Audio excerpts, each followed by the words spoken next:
Hello friends, welcome to our channel DDS movie review. ఇంకా junior movie అయితే box office వద్ద అయితే flop అయితే అయింది.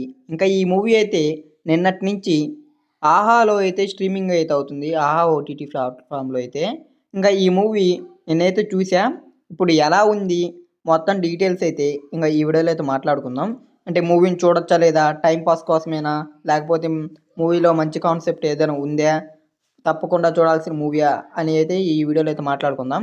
ఇంకా వీడియోలోకి వెళ్ళే ముందు ఒకే ఒక విషయం, ఇంకా ఎవరైనా మన ఛానల్ని సబ్స్క్రైబ్ చేసుకోకుండా చూస్తుంటే వెంటనే మన ఛానల్ని సబ్స్క్రైబ్ చేసుకొని పక్కన ఉన్న బెల్ ఐకాన్ అయితే ఆన్లో అయితే పెట్టుకోండి. మేము పెట్టే ప్రతి ఒక్క లేటెస్ట్ వీడియో మీరైతే మిస్ అవ్వకుండా అయితే చూడొచ్చు. ఇంకా జూనియర్ మూవీ విషయానికి వస్తే మూవీ అయితే పర్వాలేదు, ఈజీగా అయితే వన్ టైం అయితే వాచబుల్ మూవీ ఇదైతే మాత్రం. అంటే సూపర్ మూవీ అయితే ఏం కాదు, అంటే నాకైతే జస్ట్ పర్వాలేదు, ఒకసారి చూస్తే పర్వాలేదు అన్నట్టు అనిపించింది. అంటే టైం పాస్ కోసం అయితే చూసుకోవచ్చు మూవీ. అంటే మరీ వరస్ట్ మూవీ అయితే కాదు, అంత అని బెస్ట్ మూవీ అని కూడా కాదు. జస్ట్ టైం పాస్ కోసం మనం ఖాళీగా ఉన్నప్పుడు చూసుకునే మూవీస్లో ఉంటాయి కదా, అలాంటి టైప్ మూవీ ఇది కూడా. ఇంకా మూవీలో కొన్ని ప్లస్ పాయింట్స్ ఉన్నాయి, ఇంకా మైనస్లు అయితే చాలానే ఉన్నాయి. ఫస్ట్గా ప్లస్ పాయింట్స్ చూసుకుంటే దీంట్లో స్టోరీ అనేది కొద్దిగా రిలేటబుల్గా అయితే ఉంటుంది. అంటే కొద్దిగా కొత్త స్టోరీగానే, పెద్దగా రొటీన్గా అయితే ఏమి ఉండదు. అంటే మనం రోజు చూసే మూవీస్ లాగా అయితే ఏమి ఉండదు, కొద్దిగా కొత్తగానే ఉంటుంది మూవీ స్టోరీ అయితే. ఇంకొకటి అయితే దీంట్లో యాక్టర్ పర్ఫార్మెన్స్ అయితే కొద్దిగా బెటర్గా ఉంది, నాకైతే మాత్రం బెటర్గా అనిపించింది. అంటే ఇంకా హీరోగా నటించిన కిరీటి గారు, ఇంకా ఇతనైతే చాలా బాగా అయితే యాక్ట్ చేసిండు ఫస్ట్ మూవీ అయినా కానీ.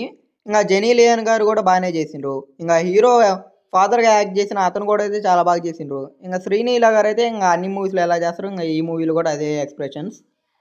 ఇంకా మూవీ బ్యాక్గ్రౌండ్ కొంతవరకు అయితే చాలా బాగుంది. ఇంకా ఈ సినిమాటోగ్రఫీ, ప్రొడక్షన్ వాల్యూ ఇవన్నీ నార్మల్, అంటే పెద్దగా అయితే ఏం లేవు, నార్మల్గా డీసెంట్గా ఉన్నాయి. కలర్ గ్రేడింగ్ ఇవి అయితే చాలా బాగా అనిపించాయి నాకైతే. ఇంకా ఇంటర్వెల్ ముందు కొద్దిగా ట్విస్ట్ అయితే వస్తుంది, ఒక ట్విస్ట్, అది కూడా చాలా బాగుంటుంది.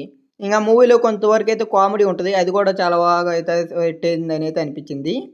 ఇంకా ఒక సాంగ్ అయితే బాగుంటుంది, అదే వైరల్ వయ్యారి సాంగ్. దాంట్లో అయితే డ్యాన్స్ అయితే సూపర్ అయితే ఉంటుంది. హీరో హీరోయిన్ అయితే సూపర్గా అయితే ఉంటుంది ఆ సాంగ్ అయితే మాత్రం, డ్యాన్స్ కానీ ఇంకా సాంగ్ కానీ. ఇంకా ఇవి మూవీలో ఉన్న ప్లస్ పాయింట్స్ అయితే. ఇంకా మైనస్ పాయింట్స్ అయితే ఈ మూవీలో ల్యాగ్ చాలా ఎక్కువగా ఉంది. ఇంకా చాలా స్లోగా కూడా రన్ అవుద్ది మూవీ. దాని కారణంగా ఏమవుద్దంటే ఇంకా మన మూవీని అంతా అయితే స్కిప్ కొట్టుకుంటూ ఉండాలి. మెయిన్గా అయితే సెకండ్ హాఫ్ నుంచి అయితే ఎక్కువగా అయితే స్కిప్ కొట్టాలి. ఇంకా కాలేజీలో జరిగే బ్యాక్గ్రౌండ్ కూడా పెద్దగా అనిపించదు, అది కూడా ఓవర్గా అనిపిస్తుంది. ఇంకా ఫైట్స్ అయితే నార్మల్గా ఉంటాయి, పెద్దగా ఏముండవు నా ఫైట్స్ కూడా. ఇంకా ఎమోషన్స్ అనేది ఒక దిక్కన కనెక్ట్ అయితే ఇంకొక దిక్కన అయితే పెద్దగా ఎమోషన్స్ కూడా సరిగ్గా అనిపించవు. అంటే ఎమోషన్స్కి సరిగ్గా కనెక్ట్ అవ్వం మనం, అది కూడా ఈ మూవీలో కొద్దిగా మైనస్ పాయింట్ అనేది చెప్పచ్చు. ఇంకా ఓవరాల్గా జూనియర్ మూవీ విషయానికి వస్తే మూవీ ఇది ఒక decent movie, one time watchable ఈజీగా అయితే. ఇంకా టైంపాస్ కోసంగా అయితే ఈజీగా చూసేయచ్చు మూవీని అయితే, మరీ వరస్ట్గా అయితే ఏం లేదు. ఇంకా ఇది ఇంకా జూనియర్ మూవీ రివ్యూ అయితే. ఇంకా ఈ వీడియో కానీ మీకు నచ్చినట్టయితే వీడియోకి అయితే లైక్ చేయండి, అలాగే మన ఛానల్ అయితే సబ్స్క్రైబ్ అయితే చేసుకోండి. మేము పెట్టే ప్రతి ఒక్క లేటెస్ట్ వీడియో మీరైతే మిస్ అవ్వకుండా అయితే చూడొచ్చు.